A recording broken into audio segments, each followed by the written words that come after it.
is it off the screen? All right.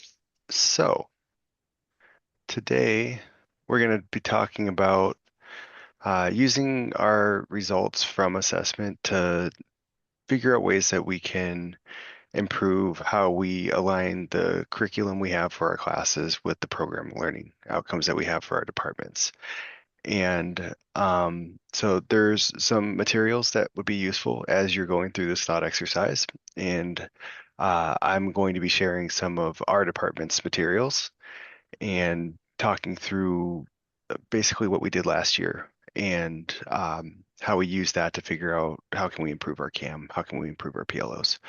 So you'll want your department CAM, and then you'll want the summary of your data collection, the results of that data.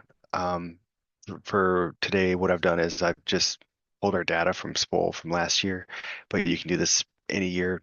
SPOL produces the data for you once you figure out how to enter it into SPOL.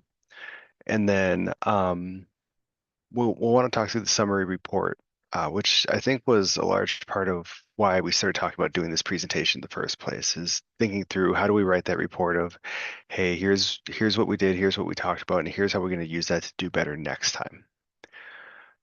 So the first thing I want to show you is just our department's CAM. And this is the, should actually say curriculum alignment matrix, for our core classes. And so ours is actually longer than this because we have more classes than this, but this is just for our core classes. And the big takeaway on these is we want to be thinking through the journey that our students are going from, like when they first start our program to when they're graduating, and then within classes when they start the class to when they finish the class. And over time, if we're doing a good job of collecting and assessing data and then talking through how do we make improvements for next time, then these should be moving from being introduced to reinforced to mastered eventually.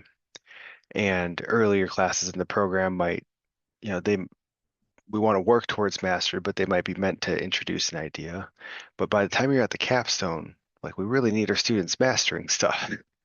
And so part of that process is collecting this data and talking through the data with your faculty to make sure that we are being effective in achieving our PLOs. And so you'll see for the Department of Organizational Communication Leadership, we have 3 PLOs. That was semi-strategic because they have to be measured every 3 years. And so we measure one per year. And for this data, we had measured our PLO1, which is students shall effectively apply collaborative communication strategies. And we did that last year. And generally speaking, we like to split it between formative and summative measures. It gives us a good way to see how are people learning early on, how are people learning later on. And it kind of gives a good view into, are we introducing ideas or are we mastering ideas? And so that's why we like to split it between those two. That ended up looking like a discussion post in our organizational communication class, and then a team final project in our research methods class, which is COM 390. And so these were the prompts that we wrote, and we wanted to just see how well do students work with other students for this particular PLO. And so we collected data. And here's what we found out. So for COM 380, our organizational communication class, we actually offered it twice, which is why there's 2 sets of data here. And as you can see, we're doing a pretty good job on this. We had most of our students are achieving our target, which was 80%. Our language was 80% of students will get a 4 or 5 on this assessment question. And we achieved that in both classes.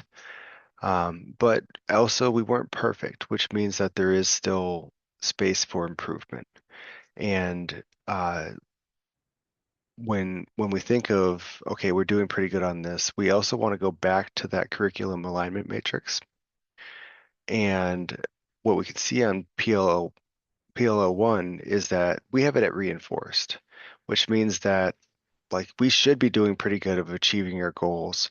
And so when we're thinking through this problem for next time, what we either need to be doing is making it harder to achieve the goal, like we need a higher level of success, or we need a harder benchmark if we want to ever move from just reinforcing this PLO to mastering this PLO. And so that will be the crux of the conversation we have with our faculty members when we're talking through COM 380 and PLO 1. Going down to COM 390, which was our research methods class, this was a team final project. Essentially, they developed a study and wrote the front half of a paper. We don't have them go through IRB, don't collect data, but we have them go through the process of learning how to do research. And again, we assessed them on 5 criteria. And overall, our students are doing pretty well in this class. Now, this was our summative measure. And so if we go back to that CAM, you'll see on PLO 1, we're actually just, we think we're introducing this concept. But if we go down to our results and you add these two numbers together, because that was our benchmark, is 70% of students will get a 4 or 5 on these questions. Everyone but one did it. So now the conversation for this class is, we say we're introducing this collaborative thing, but what actually happened is a couple of years ago, we changed this from being an individual project to being a team project. We've run that now a few times because we teach this class every year. And as we refined the assignment and the instructions and even the instruction of the instructions, what we're coming to find is that our students are doing really, really well in this project and they're doing really well towards this PLO. So by the time we come to our next round of assessing PLO 1 on collaborative communication strategies, we probably need to make the argument that we need to update our CAM. This has to be at least reinforced by this point. And then we start thinking about how do we go from reinforced to mastered. And I wish there was a simple answer for how to go about doing this. And it feels a little bit trite to say, but it is just thinking through what are the things we want to talk about and then sitting down with folks and saying, how do we do better next time? Even when we're doing good, we should always be trying to do better next time. We should always be thinking about how do we move from reinforced to mastered, or, if we've really mastered this PLO in this class, like maybe we assess it in a different class next time to figure out how can we move that class to be from introduced to reinforced to mastered. And how can we keep our students evolving? And so that brings us to the report. And again, this is, I think, what brought me to this conversation. And honestly, I kind of use my past reports as a template for future reports because the past reports have been relatively successful for me. And I just do take to heart the prompt that we're given, and it says who, how, and when. So I number them in that order, and I talk about who was there.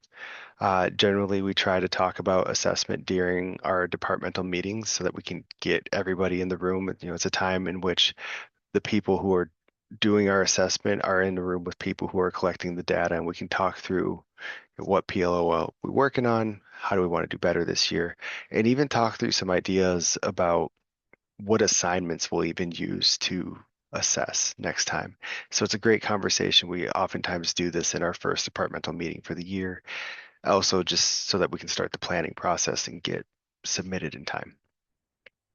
And then the how is we talk about, how are things going with the last time we measured this, so this is the report that happened after data collection. So we want to talk about how did it go this time and be thinking through the story arc of how are we improving collection period over collection period, because really what we're talking about now is 3 years ago we did this, and over the last 3 years we've refined our work, and now we're doing this time, and 3 years from now here's what we're going to be doing next time. So one of the conversations you should be having as you want to improve the alignment between your curricula and your PLOs is thinking through where do we need to place emphasis And again, you need to do that even in classes that are going well, that are measuring well, because I've had the situation where I do this team project, and I think it's great. Students do fine on it. They like the project, but like maybe the instructions aren't clear on a particular part of the assessment. So we could focus on improving that piece instead of every single thing. And mostly what we want to be doing is just having a roadmap, because one of the fortunate things about SPOL, and I understand not everyone's a huge fan of SPOL, but one of the fortunate things about SPOL is when it comes time to assess PLO 1, which won't be next year but the year after for us, we then have this report. And when we go and look at it, and we have to have that conversation of what did we do 3 years ago? What are we doing this year? What are we doing 3 years from now? We now have that track record of what has the conversation been. And we treat it very much like research on our own department, on our own success as a department, and helping our students become the best versions of themselves. And then the final question is when.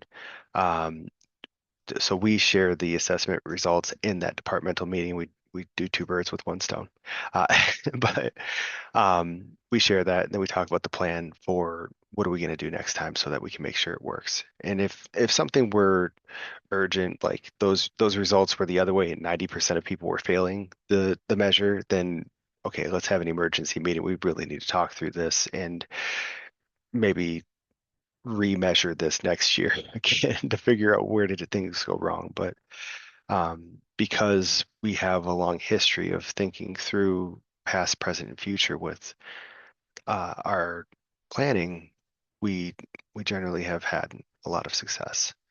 And so that is probably my biggest advice is think of assessment in terms of 3 assessment cycles, and now you have almost a decade worth of experience with this PLO to be planning what is it that our department does to prepare our students for the future, which is, a good forward way of thinking.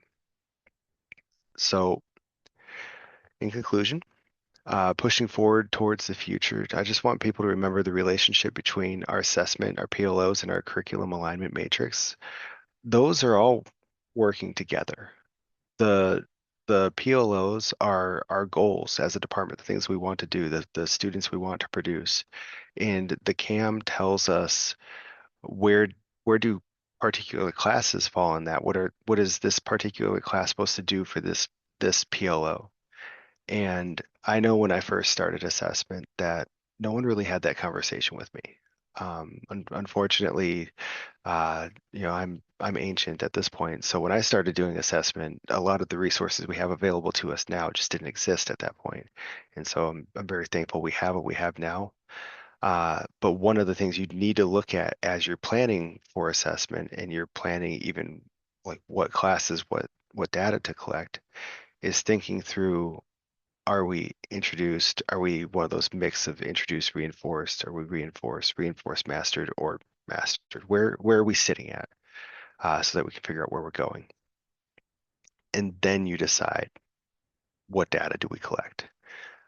I think early on, my experience in talking to folks who had done assessment in the past is they decide what they want to measure and then figure out the rest later.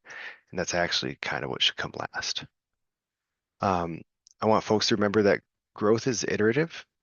And so every time you do this, you should be getting better yourselves. And that's true of like assessment. It's just a skill, right? It's something we learn to do, and we learn tricks of the trade the same way when we do research. It effectively is just research on your department. And so you will develop this skill and figure out, how do I develop the language? So I'm making sure that I'm writing the right things, so I collect the right data, so that I have the right data to write the right things, and you just grow. And remember that every time you do it is an opportunity to do better next time, to continue to grow. And then finally, just do think of assessment in 9-year cycle, really. The past 3 years, the current year, and then the next 3 years. If you're thinking through assessment in 9-year cycle, then what you really do is thinking about what is the future of our department and our graduates. And as you're thinking through the past, present, and future of your students, then you can start thinking about how are we going to change our curriculum so that it matches the types of graduates we want to produce. So that's what I have. I wanted to keep the presentation portion short, just in case folks had questions, so that we can spend some time, especially if you have questions that are specific to you. I'm here to answer any questions y'all have. I do have a quick question. Um, and one of my concerns, and it's come up in the other trainings, is just trying to be consistent, but yet avoid redundancy. And, we have those conversations every semester. And up until recently, I've always said, oh, this sounds great, but now actually being in charge of the write up and the study every year, it's a different set of eyes that I have now. And so, how do you balance? Because a lot of our courses do hit on multiple PLOs, and you do want to revisit, just like with the data that came up with 390. Um, but in the vein of revisiting, how do you balance also with rotation, ensuring a robust program, uh, assessing different courses and different PLOs and those combinations? And I'm just curious about any strategies in that regard of maintaining consistency, but yet you want to have a variety of perspective. Sure. So I'm gonna go back to our cam. There's sort of a twofold answer for me, and um, this is just something I developed. I actually don't even know if it's the correct answer. It's just the way that it turned out for me. But I tend to focus on our core classes. Um, Primarily, if I go back through the history of our assessment, most of our assessment is happening in our core classes because these are the classes that every student in our department takes, and they're the core of what we want our department to be. And so um, I don't always have, the cornucopia of different classes being assessed if I'm limiting myself to like one formative, one summative assessment, which uh, used to be the requirement that we had one of each, right? And so my answer to your question would be you just really need to be intentional about if you want to measure a variety of classes, what you actually probably need to do is measure more like if you're using the cycle we use where it's PLO one will be every 3 years.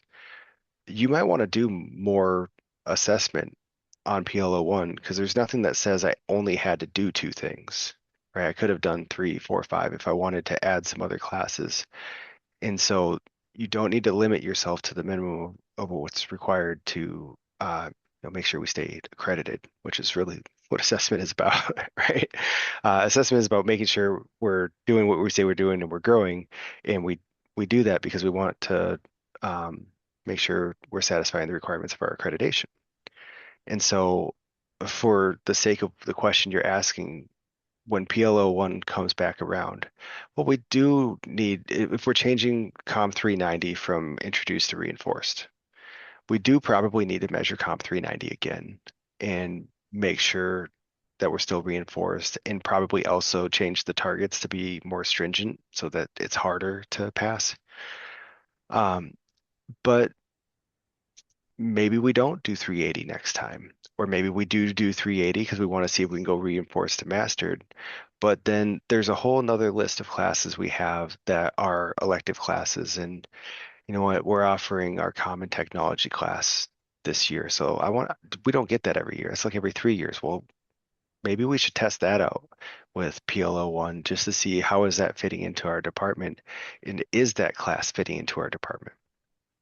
And so the very long-winded way to answer your question is to say measure more things. You're not limited to two things. Uh, and then do focus on the core classes, but it doesn't have to only be the core classes. The last thing I would think about, and this is something I've tried to be very intentional about with our faculty, is burnout. Um, the conversation largely when we have the meeting is, all right, who is willing to do this year? And I found that strategy to not actually be that helpful because nobody is willing to do this in a year. It's not fun for them. And so I instead started becoming more intentional about reaching, like looking at the PLO, looking at what we've done, and then reaching out to individuals before that meeting and saying, hey, we're gonna do the conversation because we want everyone to be a part of it. We're gonna ask everyone if they would like to volunteer, but when they don't, will you please volunteer this assignment? Because we do need to assess something. I think we should do this, and I want to have it as an option. And that's helped honestly a little bit with compliance, but also it's just helped with people not feeling so bad because I made sure to spread the love a little bit with who I was asking. That helps quite a bit. And that 369 year cycle, ensuring that along our PLOs and our core and elective courses that come up, that everything is getting assessed at least over that time frame in a 360-degree view, Right. if I'm kind of understanding correctly. That's what I try to do at least. It's what I strive for. And to be fair, other departments are going to have uh, a more complicated problem to answer because other departments have five PLOs. And now all of a sudden, it's not so clean as, well, we do this PLO every 3 years because we have three of them. Well, now it's like, do we do PLOs 1 and 2 this year, 3 and 4 next year? Whatever the department lands on. And then there's the concern over things like if you have tracks within your program, if you have certificates that need to be assessed. And so it really just does require being thoughtful and intentional about what courses even fit into assessment. I talked with Dr. Smith about our graduate assessment because we have to assess our certificates. Well, the core classes for our two certificates, I teach both of them, and they're only offered once every 2 years. So they always get assessed because if we don't, then we might actually go through an assessment cycle without the correct class being offered. And man, that sucks because it means I need to always be collecting data for assessment, and she needs to always be reminding me because I forgot to send it to her. But like that is something where those certificates are important to us as a department, and it's important, those classes are important to me as an individual, and so she's just been really encouraging to make sure like we include the things we have to include, but then outside of that, she also doesn't ask more of me in terms of like a graduate assessment. I just do those core classes for the most part. Yeah, and I also want to point out that thanks, Jeff. You basically nailed everything what you're supposed to say in Thank you. answering that question. But on the institutional side, we made it a point that we're not assessing too much. That's why we have this called 3-year assessment cycle. So as for the faculty will not feel over-assessing and burned out. So regardless of how many outcomes they have this at least 3 years to complete everything. So it depends on which department or program we're talking about, but there are some cases wherein they start their plan during the first year of their first cycle, and then they map it all out on when exactly, and they know which courses are being offered on which year or which semester, especially for those programs that have tracks or concentrations with them that are not being offered every year.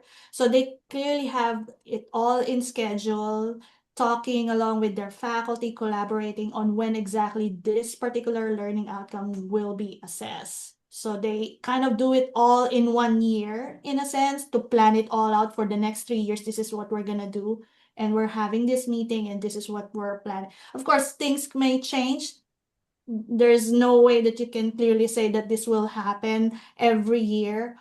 But that's the whole point of having a 3 year assessment cycle, so that we don't feel over assessing and collecting data that we don't need, and we are being intentional and we're justifying what we're doing, not just collecting data and just the hell with it. So, yeah. And Geoff is doing pretty much everything for the comp program, and he's been really good in submitting all his plans and reports. And whenever he has some questions, and I always encourage a lot of programs and assessment coordinators to contact us, because we are not here to police everybody. We're actually your partners in all of this situations, because everybody feels like whenever assessment is out there, there's this bad reputation that, oh, it's a lot of work, it's a lot of this.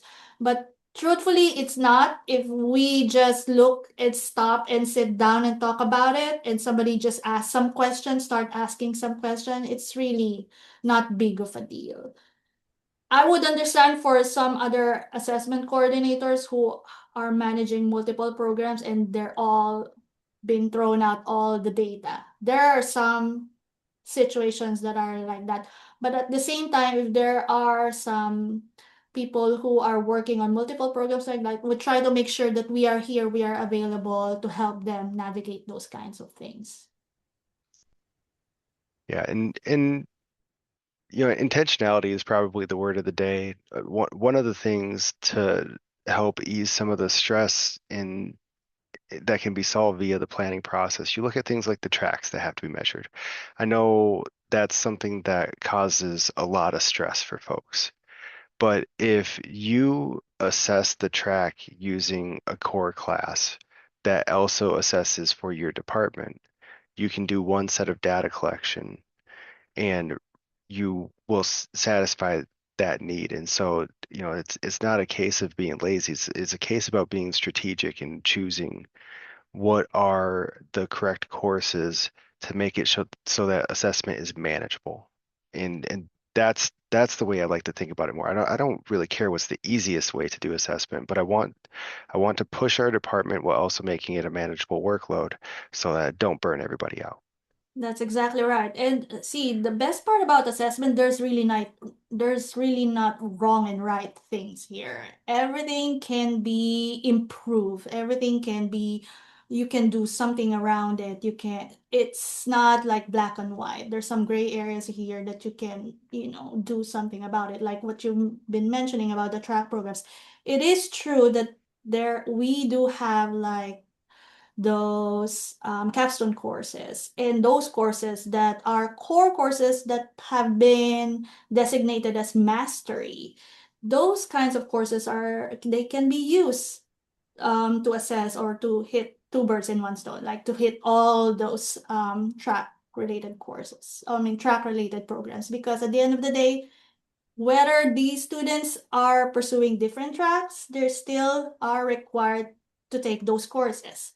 But in the perfect world, if you're gonna ask real assessment gurus and all those uh, who are claiming to be good and like god of assessment, they would wanna see those students who are pursuing in a different tracks on how they are actually assessed. If we have extra time to do that, why not? Why don't we do it? But if we're only talking about compliance and making sure we have something to submit to SACS or AACSB or whatsoever, then yes, the mastery level designated courses and capstone courses would work. You can always do both, right? Yeah. Uh, we're teaching these classes, and the other thing I've thought about in making the workload manageable is I very much try to make sure I'm assessing assignments that already exist. And like you can do special assessment if there's like a special question to ask, but as a standard course of events, when we look at our PLOs as a department, our assignments should be reflective of our PLOs in the first place. And Yes, so, just again, intentionality and thinking exactly. through the roadmap of this must be assessed every 3 years. This class is offered when this assignment is what we used in the past. Uh, and then what will we do in the future to do better? Exactly. By just looking at your curriculum alignment matrix right now, I mean, I can see 595 can be used every year for different learning outcomes. That would be a perfect summative measure, or a measure would be coming from, right? So the intentional is being intentional is the right keyword there. Change the name of this Yeah. curriculum. That's bothering me. Yeah. So I just wanted to add my 2 cents. So I think just from experience, um, I've seen, like, I think, Jenny, you were mentioning that you have outcomes that could be assessed in multiple courses, right? And I think from experience, I've seen programs having a rubric, and then what they actually do is probably develop a rubric for the outcome. And in that case, they can track behavioral skills and specifically through all those different courses.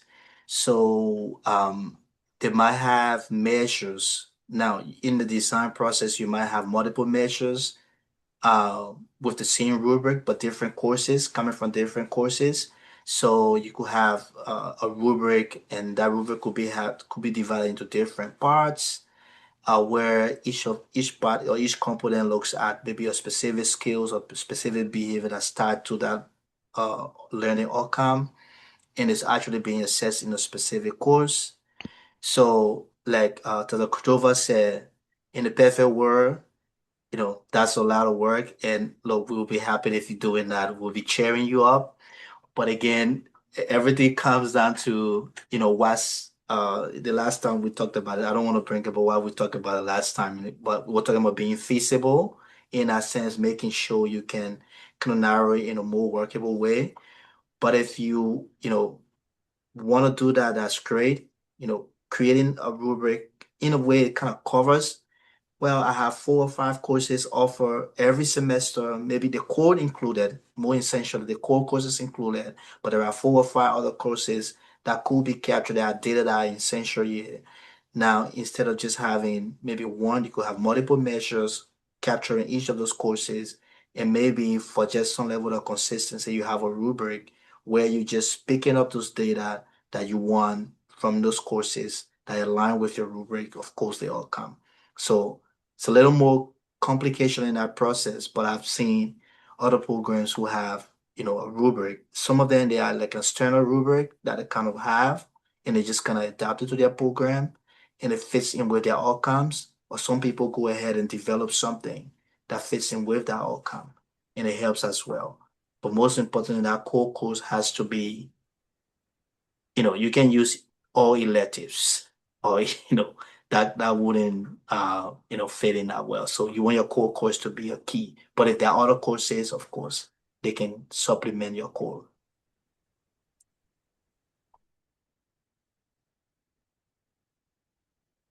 Cool. Any other questions or thoughts, concerns, feelings? I just want to make a comment. I really appreciate this presentation that you're doing, Jeff. And you using SPAL as an example. It's really good.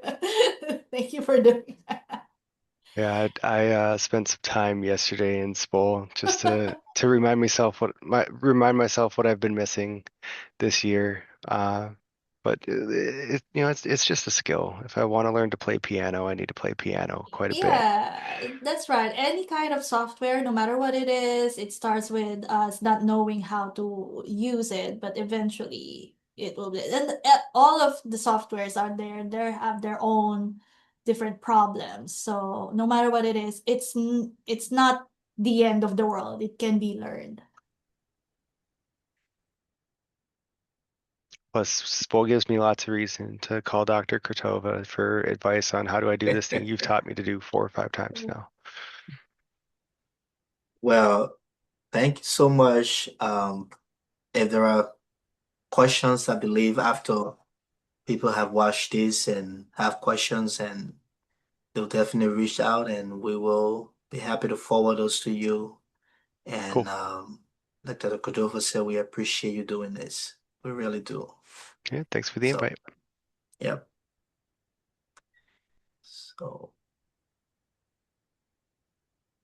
So, I'm